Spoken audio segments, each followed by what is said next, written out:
ఇది కరక్కాయ. ఆ కరక్కాయ మాత్రలు అందరిలో ఉండేమాట 15 రకాల ప్రాబ్లమ్స్ అంతా వాష్అవుట్ అయిపోయింది అనమాట. 2 మాత్రలు వేసుకుంటే జ్వరం తగ్గిపోయి. కరక్కాయ కంటికి చాలా అద్భుతంగా పనిచేస్తాం. ఇది కరక్కాయ. కరక్కాయ మామూలుగా కన్ను ఆకారంలో ఉంటుంది అనమాట. తానికాయ బ్రెయిన్ ఆకారంలో ఉంటాయి, కరక్కాయ కన్ను ఆకారంలో ఉంటుంది. కంటి జబ్బులు బాగా పనిచేస్తుంది. జనరల్గా ఏంటంటే పూర్వం మన ఇళ్ళలో కరక్కాయ మాత్రలు ఉండేవన్నమాట. అందరి ఇళ్ళలో ఉండి జనరల్గా మనకి జంతికలు చెగుళ్ళు ఎలా చేసుకుంటామో పిండి వంటలు చేసుకున్నట్టే మాత్రలు కూడా చేసుకునేవారు. ఆ కరక్కాయ మాత్రలు అందరి ఇళ్ళలో ఉండేవన్నమాట. సీసాలు వేసి ఉంచుకునేవారు. ఆ మాత్రలు ఈజీగా అందరికీ లేడీస్ అందరికీ బాగా వచ్చేది. పూర్వం ఈజీగా చేసేవారు అంటే కరక్కాయ మాత్రలు. ఆ కరక్కాయ మాత్రలు ఇంట్లో ఉంటే దాదాపు ఒక 15 రకాల ప్రాబ్లమ్స్, మోషన్స్, హెడేక్, జ్వరాలు, ఈ మెన్సెస్ పెయిన్, హెడేక్, ఇలాంటివి ఒక 15 రకాల ప్రాబ్లమ్స్ని ఇంట్లోనే ఫస్ట్ ఎయిడ్ అనమాట తగ్గించుకున్నారు ఆ కరక్కాయ మాత్రలు. కరక్కాయ మాత్రలు చేయడం చాలా సింపుల్, అంటే చాలా ఈజీ. అయితే ఎలా చేస్తారంటే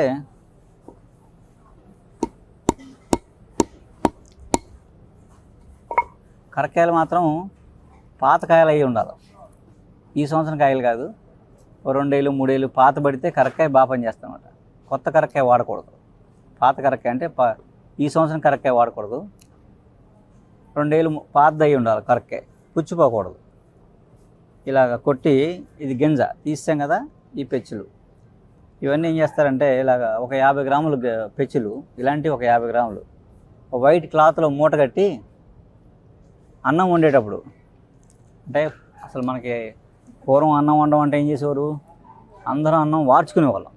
అన్నం వంట చేసి అన్నం బియ్యం ఎసరు మరిగాక బియ్యం వేసి మూత పెట్టి ఉడికిన తర్వాత ఆ పలుకు పోయాక అన్నం వార్చి గంజి సపరేటు అన్నం సపరేట్ చేసేవాళ్ళం. అలా ఆ వార్చే పద్ధతిలో అన్నం అంటే ఎసరు మరిగాక బియ్యం వేసేటప్పుడు ఈ పెచ్చులు మూట కడతారు కదా, కట్టిన మూట అందులో పడేసేవారు. పడేసి అన్నంతో పాటు ఉడికిపోయేది అంట. ఇది కూడా ఉడికిపోయేది. ఈ రసం దాంట్లోకి వెళ్ళిపోయేది. ఆ ఉడికిపోయాక అన్నం వార్చే ముందు మూట తీసేసి అన్నం వార్చేసుకుని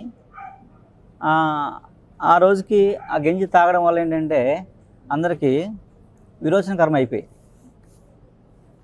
ఆ తాగడం వల్ల అందరికీ ఈరోజు తాగితే మొన్నటి ఫ్రీ మోషన్ మొత్తం అంతా వాష్అవుట్ అయిపోయింది అనమాట. ఇప్పటికీ మోషన్ ట్యాబ్లెట్ వేసుకునే అవసరం ఉండేది కాదు. అలా అది వేస్ట్ చేసేవారు కాదు. అన్నం మామూలుగా ఆవులు పెట్టేసేవారు. ఈ కరక్కాయ పెచ్చులు ఉడికిపోయి మెత్తగా అయిపోతాయి కదా, మెత్తగా అయిపోయినప్పుడు ఇవి 50 గ్రాములు పెచ్చులు, ఒక 50 గ్రాములు గసగసాలు అన్నమాట. ఇవి గసగసాలు ఒరిజినల్ గసగసాలు ఎలా వస్తాయంటే ఇప్పుడు గసగసాలు కూడా కల్తీ అయిపోయింది. ఇప్పుడు గసగసాలన్నీ గడ్డి గంజలు అమ్మేస్తున్నారు.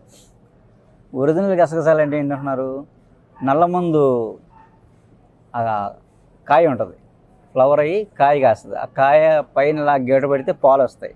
ఆ పాలు ఏమో నల్లమందు, ఆ కాయ లోపలవి గసగసాలు అన్నమాట. కాయ చదువు కొడితే గసగసాలు. మనకి కాశ్మీరు, పాకిస్తాన్ ఆ ప్రాంతంలో బాగా పండుతాయి అన్నమాట ఇవి. ఆ కాయలో ఉన్న గింజలే గసగసాలు, అవి ఒరిజినల్. ఆ గసగసాలు మనకి మందులో వాడేవాళ్ళం, అందరిలో ఉండేవి. గసగసాలు 50 గ్రాములు, కరక్కాయ పెచ్చులు ఉడకబెట్టిన 50 గ్రాములు మెత్తగా నూరి, గసగసాలు వేసి మెత్తగా నూరి చిన్న చిన్న మాత్రలు శనగ గింజంత మాత్రలు చేసి ఎండబెట్టేసేవారు. నేను ఎండబెట్టి 2 రోజులు 1 గంట ఎండలో పెట్టేసి సీసాలు వేసుకున్నారు. అవి ఎక్కువ కాలం ఉండేవి, 1 సంవత్సరం 2 సంవత్సరాలు నిల్వ ఉంటాయి, పాడవు అనమాట. ఆ మాత్రల్ని మోషన్స్ అవుతున్నాయి అనుకోండి, మజ్జిగలు వేసి ఇచ్చేవారన్నమాట. అంటే 10 ఏళ్ళ లోపు పిల్లలు అయితే 1 ట్యాబ్లెట్, 10 ఏళ్ళు దాటిన వాళ్ళకైతే 2 ట్యాబ్లెట్లు. ఆ మోషన్ అయినప్పుడల్లా మజ్జిగతో వేసుకున్నారు. 1 డోసులో అయితే 2 డోసుల్లో మోషన్స్ తగ్గిపోయేవి. అదే జ్వరం వచ్చిందనుకోండి, కరక్కాయ మాత్రల్ని జ్వరం వచ్చిందనుకోండి, జీలకర్ర కషాయం, జీలకర్ర 1 కప్పు నీళ్ళు, 1 చెంచా జీలకర్ర వేసి మరగబెట్టి సగానికి ఆ జీలకర్ర కషాయంతో 2 మాత్రలు వేసుకుంటే జ్వరం తగ్గిపోయింది. అదే కరక్కాయ మాత్రలు. అలాగే మెన్సెస్ పెయిన్ వస్తుంది అనుకోండి, నెలసరి నొప్పిలో బెల్లం బెల్లం అలా ఉండ చేసి అందులో టాబ్లెట్ పెట్టి వేసుకున్నారు అనమాట. పొద్దున ఒకటి, మధ్యాహ్నం ఒకటి, సాయంత్రం ఒకటి. ఆ పీరియడ్ అయినప్పుడు ఆ 3 డేస్ వేస్తే పెయిన్ తగ్గిపోయింది. ఒక 3 months కంటిన్యూ చేస్తే ఇంకా లైఫ్లో వాళ్ళకి మెన్సెస్ పెయిన్ వచ్చేది కాదు. ఇదే కరెక్ట్గా మాత్రం. గమ్ మోషన్స్ అవుతున్నాయండి, జిగట విరోచనాలు కానీ, అమీబేసిస్ కానీ, ఇలాంటి గమ్ మోషన్స్ అవుతున్నాయి అనుకోండి, స్టమక్ పెయిన్ వచ్చి ఆ జిగట విరోచనాలకి మెంతి కషాయంతో మెంతులు వేసి కషాయం పెట్టి, అంటే ఒక కప్పు నీళ్ళు, ఒక చెంచా మెంతులు వేసి మరగబెట్టి వడపోసి ఆ కషాయంతో ఈ కరక్కాయ మాత్రం వేసుకున్నారు అనమాట. వేసుకుంటే గమ్ మోషన్ తగ్గిపోయి, మోషన్ అవగానే ఒక టాబ్లెట్ వేసేవారు, తగ్గిపోయేది.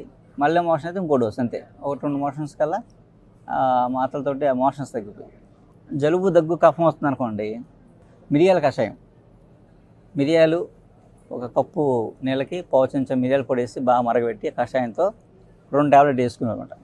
వేసుకుంటే జలుబు, దగ్గు, కఫం పోయి, ఆ పొద్దున డోసు, సాయంత్రం డోసు, అలా ఒక 3 days ఆ జలుబు, దగ్గు, కఫం పోయి దానిలో వచ్చిన ఫీవర్ కూడా తగ్గిపోయేది అనమాట.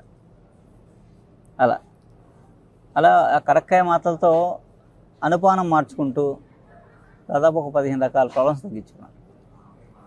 జనరల్గా ఈ ప్రాబ్లమ్స్ మాత్రం ఎక్కువ వాడేవారు, అందరికీ బాగా తగ్గాయి. అందరి ఇళ్లలో పూర్వం ఉండేది అనమాట. అంటే మనకు వంటతో పాటు వైద్యం కూడా వచ్చి మన వాళ్ళకి మోకాలు నొప్పులు, నడు నొప్పులు వచ్చాయనుకోండి,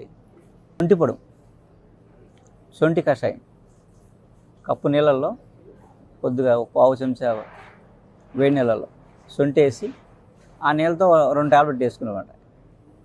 అయితే రోజు పొద్దున్నే ఒక టాబ్లెట్ వేసుకుంటే ఆ కీళ్ళ నొప్పులు, మోకాలు నొప్పులు తగ్గిపోయాయి. మామూలుగా కలగలలు, కంటి ప్రాబ్లమ్స్కి, కంటి సమస్యలకి అరటిపండులో పెట్టి వేసుకున్నారు అనమాట టాబ్లెట్. రోజుకొకటి, ఒక 30 days వాడితే కంటి సమస్యలు తగ్గిపోయాయి. మామూలుగా కలగలలు అనుకోండి, ఓ 2 రోజులు 3 రోజులు వాడే తగ్గిపోయింది. ఏదైనా కంటి చూపు మందగిస్తుంది అనుకోండి, ఓ 4 రోజులు వాడేవారు అరటిపండ్లు పెట్టి, కంటి చూపు మెరుగైపోయేది అనమాట. చెత్తవరం అవి తగ్గి, క్యాట్రాక్ట్స్ ఇలాంటివి కూడా బాగా క్లియర్ అయిపోయాయి అనమాట. యాక్చువల్గా కరక్కాయ కంటికి చాలా అద్భుతంగా పనిచేస్తాం కరెక్ట్గా వాడుకుంటే. అలా ఏంటంటే ఈ కరక్కాయ మాత్రలతో ఇలా రకరకాలుగా చేసుకునేవారు. జనరల్గా అందరూ చేసి ఇళ్ళలో పెట్టుకోవచ్చు. వీళ్ళ ఎలాంటి సైడ్ ఎఫెక్ట్లు ఉండవు, చక్కగా వాడుకోవచ్చు అన్నమాట. నమస్కారం.